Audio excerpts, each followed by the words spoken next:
Evan! Evan! Wake up! Oh, there's no way this morning. Are you kidding me? We gotta go make videos, man. Oh my god. Oh. This jet lag is sick. Okay. 2 minutes. Give me 2 minutes and we will go learn a little bit about Japan. I promise. Just 2 minutes. 2 minutes.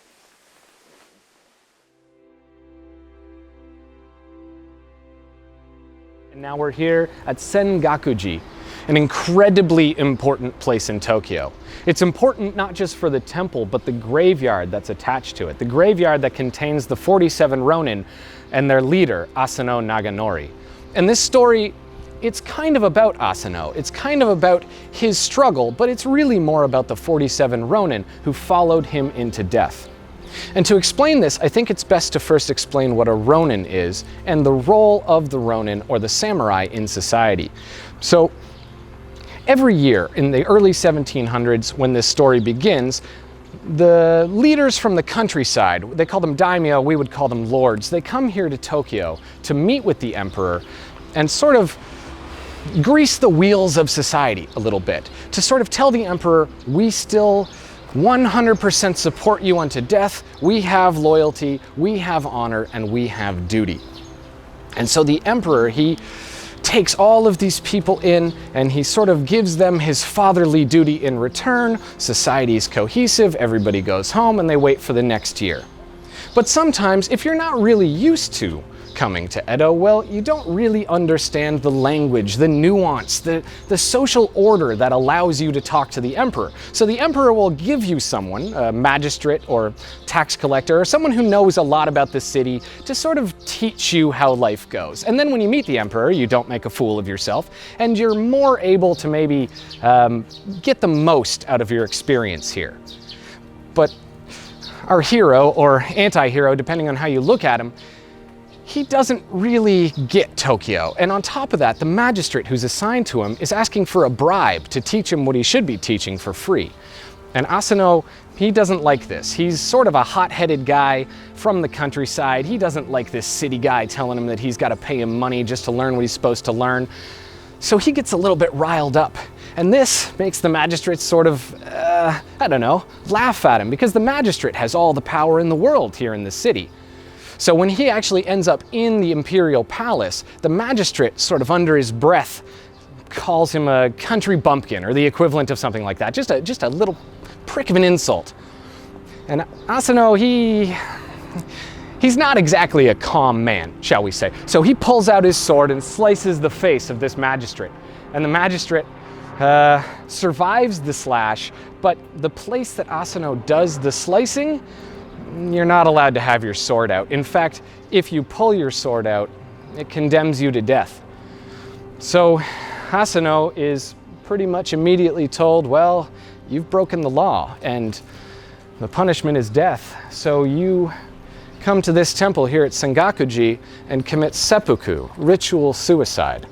So this man here, Asano Naganori, he comes here and he says, okay, well, I will do my duty unto death.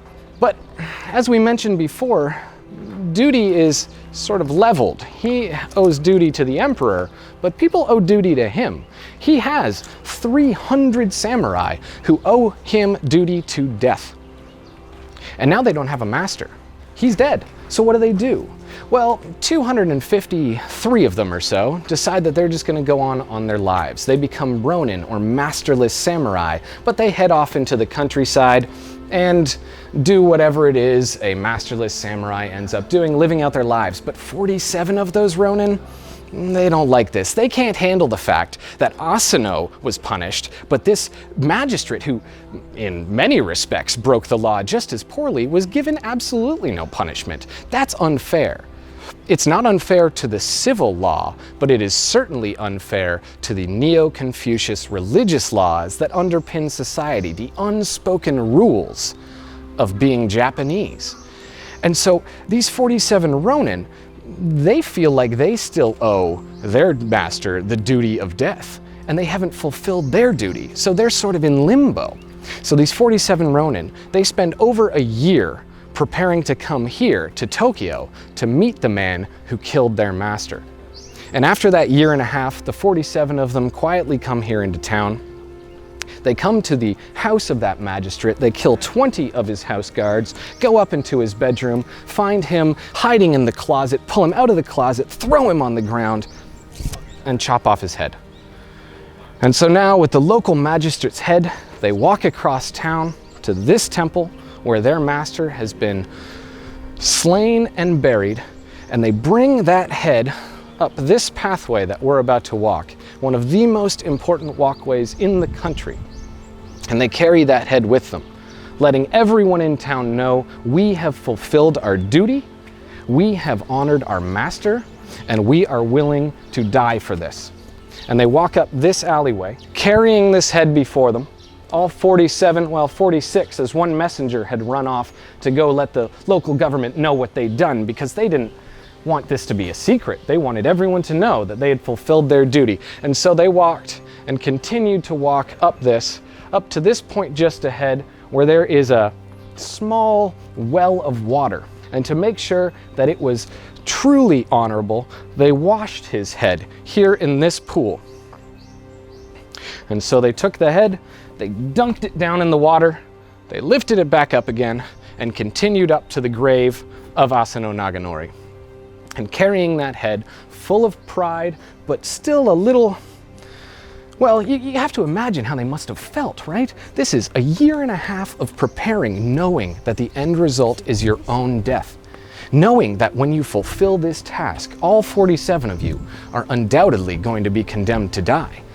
This must have been an emotionally charged moment. The local townspeople were coming out to see them, knowing what they had done, knowing what was happening here, and knowing what these 47 were about to face. So carrying that head, they turn this corner, they come up through the gate, and they see the graveyard of their master, their leader, their hero, Asano Naganori. And so they come here, they set the head just here on this gravestone. Boom. And they bow before their Lord. And they say, we have finished it. We're done. But then what? What happens when you've fulfilled your role? Well, they don't really know what to do. I mean, they haven't thought it through what happens next. So they sort of wait. The locals come and give them sake, they give them some food, and they just sort of wait. And the local government eventually catches wind of what's happening, and they send some police, or the equivalent at that time, to come and arrest these 47 Ronin. And the 47 Ronin, they're not going to fight it, because this is what they've been waiting to do for the last year and a half. So they go to the local government, and now the local government's kind of in a bind, because technically these 47 Ronin have completely broken the law. They've gone and they've committed retribution in a way that was unacceptable by law. But on the other hand, they've upheld that deeper Neo-Confucian law that almost feels like the core, the soul of what drives the samurai code, the Bushido code. So the government's in this bind of, well, how do we punish them?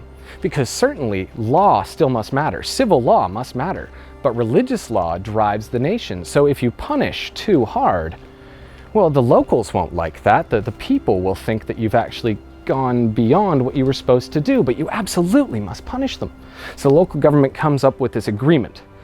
We'll kill them all, or force them to kill themselves, but then we'll bury them here, at the right hand of their Lord, in a truly honorable way. They still have monks who come and pray for them. They take on almost a role within Japanese society. This moment in which these 47 men decided that it was more important to them to fulfill the act of duty than survive, well, that's kind of a big deal, right? This is a group of people who are saying, we are more committed to our duty than ourselves.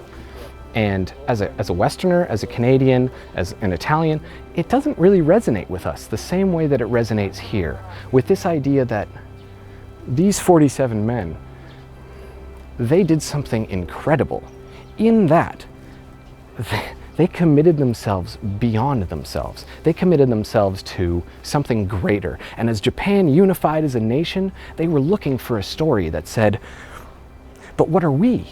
You know, now that the West has come, now that we've seen what other peoples are, what are we? And how do we define ourselves to both ourselves and to these new peoples? And so about 100 years after these men die, the government sort of turns their story, it popularizes it. It turns it into the foundation myth of the Japanese state, of the Japanese mindset. And so therefore, this graveyard here almost becomes the soul of Japan. It almost becomes the kokoro, the spirit of the people. And in doing so, venerates and turns these into almost demigod-like people. People who are more than themselves. They are a symbol of what the Japanese people would like for their nation, would like for their society. And I think it's really useful for us to see this if we're going to go see other things in the nation, because almost anything else we talk about, almost every other story is going to contain hugely important elements of this story, the idea of duty, the idea of honor, and the idea of sacrificing your own life for this grander theory, this grander society, these Japanese people. And at the time that this happens, Japan is still somewhat split into clans. They certainly wouldn't consider themselves, you know, nationally Japanese. They would consider themselves from Tohoku or Awamori or even Tokyo. But eventually, particularly after this story starts becoming popular, it's pretty easy for people to start to see themselves as unified, because they're the types of people who are the 47 Ronin. They're the types of people who would commit themselves to death for duty, for honor, for loyalty, and for the nation. And to me, that's why this place is so important. And if you look around, you'll see it's barely touristed. Everywhere we went today is covered in people. But you come here and it's almost like a secret. It's almost like this is the hidden reality of the nation. Not the flashy, Disneyfied version, but the truth of Japan. And that's why I love it here, and that's why I think it makes a great opening video. It's not tourism, it's history. It's society, it's culture, and in truth, in my opinion, it couldn't be more Japanese.